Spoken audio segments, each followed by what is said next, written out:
여기 정말 많은 분들께서 관심을 가지고 와주셨습니다. 그런데 우리는 여기 참석한 사람들이 아니라 참석하지 않은 사람들이 과연 우리가 왜 여기 모여야 하는지를 역설적으로 보여준다고 생각해요. 더불어민주당이 참석하지 않았습니다. 더불어민주당은 이 법을 토론할 용기도 없으면서 이렇게 통과시키고 있습니다. 국민에게 죄를 짓고 있는 것이다라고 말씀드립니다. 이 토론회가 진행되는 동안 저 자리는 계속 비워두겠습니다. 그리고 법무부에서도 고민 끝에 참석하지 않았습니다. 그 대신에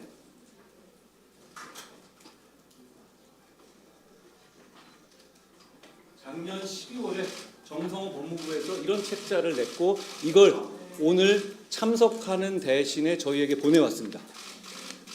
죄는 잠 못 들게, 억울함은 남지 않게. 검찰의 보안 수사 우수 사례집입니다. 제가 장관할 때 만든 게 아닙니다. 정성호 장관이 장관한 작년 12월에 만들었던 사례집입니다.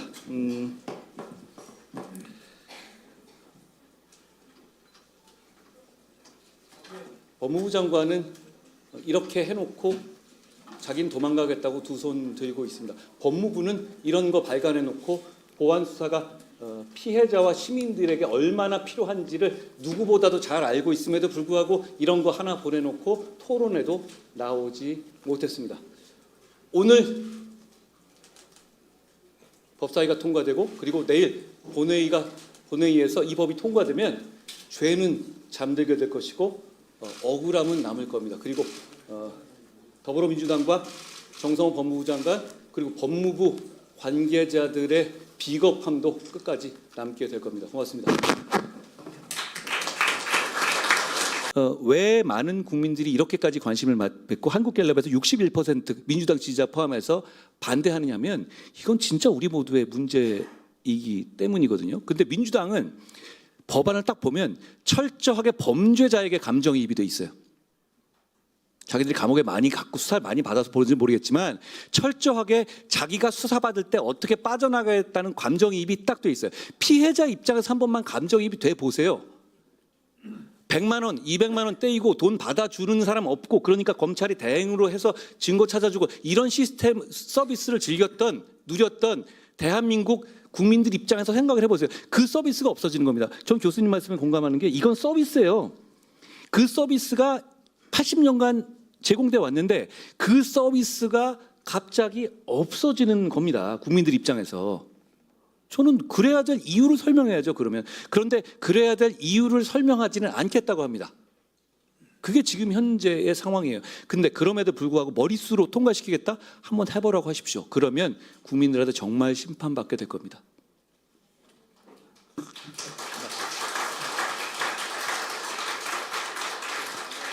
제가 아까 조금 전에 말씀드린 것이 뭐냐면 작년 기준으로 사건이 158만 건 발생했는데 경찰이 검거한 사건은 127만 건 정도로 89.1%를 경찰이 수사한다. 이 얘기는 유재성 경찰청장 직무대행이 2026년 7월 20일 정례 간담회에서 한 얘기입니다. 교수님, 근데 이상입니다. 근데 그건 검거잖아요. 여기 그렇죠? 검거라고 돼 있어요. 경찰이 검거하는 사람이 많죠. 근데 경찰이 검거한 게 89%라는 거하고 보안 수사가 적다는 거하고 무슨 상관이죠? 전혀 다른 얘기예요, 이건. 그렇지 않습니까? 이 통계는 그냥 전혀 다른 얘기를 하고 있는 겁니다. 그리고 제가 알기로는 보안 수사는 대부분 다 해요. 그거 없이 어떻게 간이 크게 그냥 기소를 해요.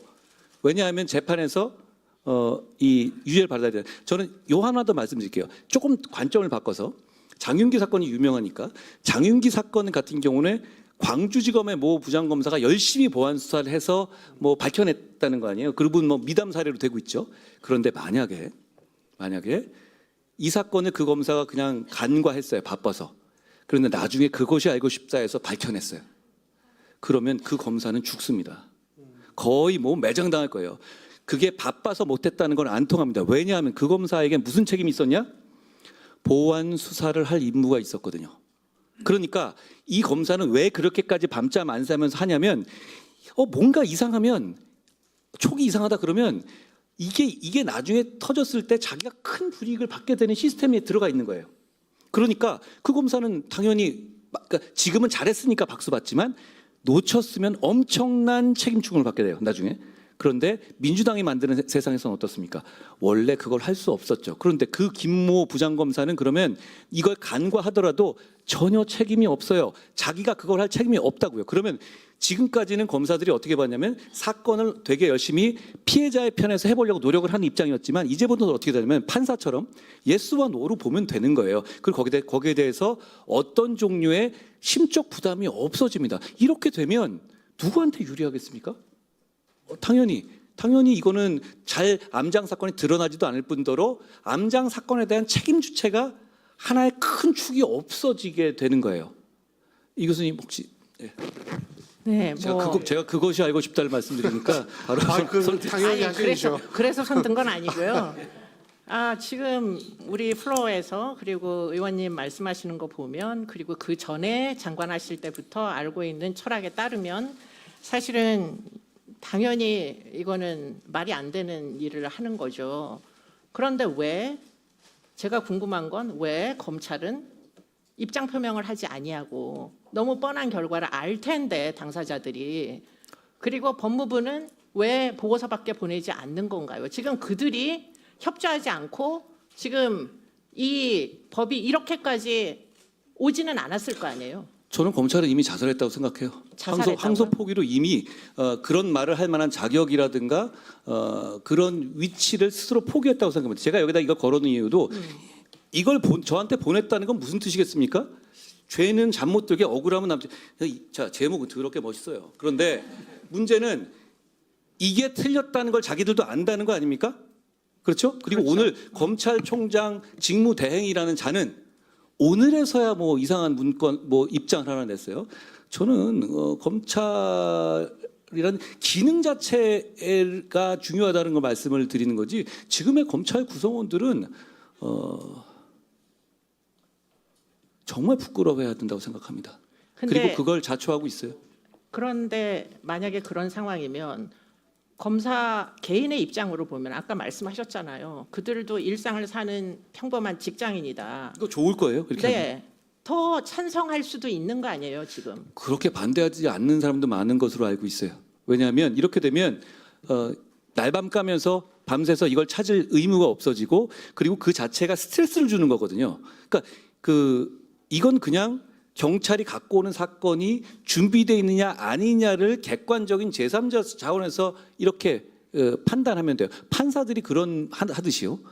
그러니까 그 영역이 없어지게, 그러니까 피해자를 편들 만한 큰 권력이 없어지게 되는 것이고 검사들 중에서는 저는 이거는 그래 어차피 이 상황에서는 굳이 괜히 찔끔 남겨놔서 어차피 다른 것 할 일도 많은데 그리고 공소청이라는 이름을 갖고 있을 때 이 영역으로 이것까지 붙여서 일하는 것보다 아예 그냥 없애고 니들 마음대로 한번 해봐 이런 마음을 가지신 분들이 많다고 들었어요. 실제로도 제가 얘기해봐도 그렇습니다. 한마디만 더 보태면요. 이렇게 되면 결과적으로 연쇄살인이 늘 겁니다.